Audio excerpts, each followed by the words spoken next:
Welcome to Reread. Today I have 3 short stories to talk about. The first one is from Star Wars Galaxy issue number 5. It's called Double Cross on Ord Mantell. Basically, Cypher Boss, who's a bounty hunter, he kills a look-alike rebel agent that looks just like his species, and you can't tell the two apart, I guess.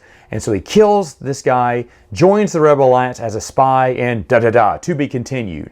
I guess they were hoping for more stories by him, or maybe the fans would get interested and want to play him as an RPG character. Either way, it's just like a springboard for an adventure story, and to be honest, it could happen anywhere. Another one that could happen anywhere is the next one from Star Wars Galaxy number 12 called Priority X. This is Fiola, who is a Lordian.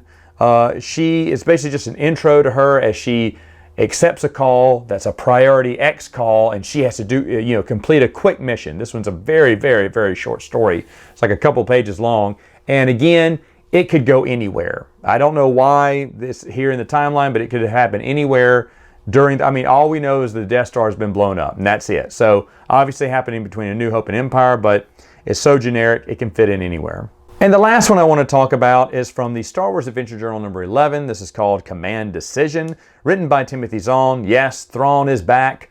Timothy Zahn can't really write, Thrawn stories unless they're in the past. And so since Thrawn was such a popular character and he's not coming back for future novels, Thrawn could always just enhance adventures from the days when he worked for the Empire, which is what he's doing here. Basically, Thrawn analyzes and defeats and outwits an alien threat. There's these aliens that kind of encounter Imperials out in the unknown regions, which is where Thrawn wants to be.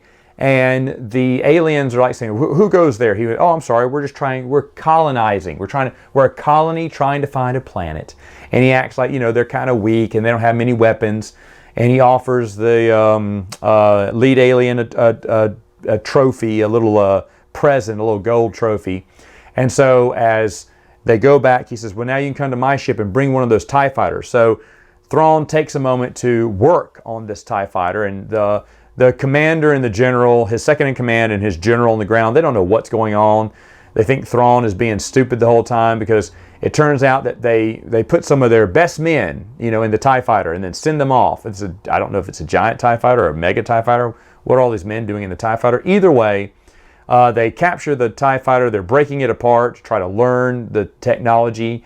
And Thrawn on purpose is chasing them at a much lower speed, making this alien species think they're superior. But the general is very upset because those are his best men on there, and he doesn't like what's going on. He thinks that Thrawn is purposely losing to the aliens because, Thrawn's not letting all the batteries go, charge and go after them, shoot at them with everything they got. And they're far superior than this alien species, but Thrawn is trying to lose this battle. And what happens is, of course, Thrawn isn't trying to do that. He's trying to gauge their strength, and then he goes all out.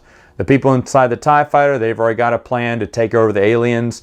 The general who was threatening mutiny was talking about mutiny, but the second in command, who's thinking about joining him in the mutiny, goes, no, we're not going to do that. We're going to follow, the commander, or the, whatever he is. The admiral. I don't know if he may be an admiral at this point. Admiral, I think he may be just a captain. I can't remember.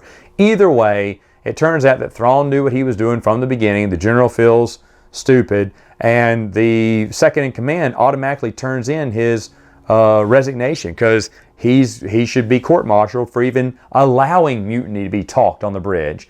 But Thrawn rejects his resignation and is happy to have him on board, because he made the decision, he made the right decision to stick with Thrawn. There is some alien hatred or bias, I should say, with the general, and somewhat with the second in command, but they get over that, and the general kind of walks away embarrassed about what he said, and kind of ashamed. But the second in command is like, oh, well, he's ashamed too, but he has a new respect for Thrawn, and maybe they should trust him, at least for now, So Thrawn, being an alien, is working through the distrust of, that's within the Empire.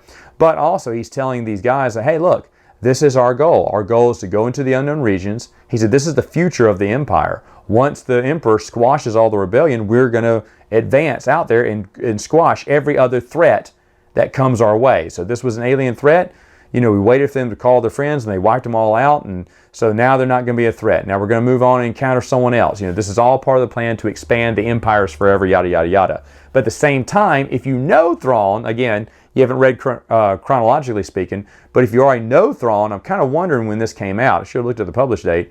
But in Timothy Zahn's mind, Thrawn was already getting ready for what he said, an outside threat, a threat outside the galaxy. Now, of course, technically speaking, that could be the Vong, but we'll never know. But that is basically why Thrawn is out there, because he's trying to make sure and find maybe that alien threat species and eliminate them so the Empire can have a clear path to victory. Either way, it's a pretty good short story. All right, folks, that's it for now. See you next time.